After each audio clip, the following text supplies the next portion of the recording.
युद्धकाळात शत्रूपासून वाचवण्यासाठी हा एकमेव आणि उत्तम मार्ग होता।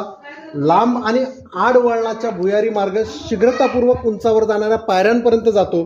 पायऱ्यांची उंची तसेच रुंदी ही अनियमित आणि वरखाली आहे। त्याचबरोबर प्रकाशाअभावी वर चढणं कठीण आहे। भूलभुलैयामुळे आणि काळोखामुळे शत्रू इथे भ्रमित होत असे। त्याचबरोबर भरीव घडवलेल्या दगडांमध्ये भुयारात निर्मित केलेल्या खोल्या ह्या सैनिकांसाठी असत, तसेच अस्त्रशस्त्रांचे त्यांचे भंडारा देखील असत। भुयारातील वक्राकार मार्ग जे आहेत त्यातून खिडक्यांमधून येणारा अचानक उजेड जो आहे त्यामुळे आक्रमण करता एकदम आकर्षित होत होता आणि सरळ खाईत जाऊन पडत होता।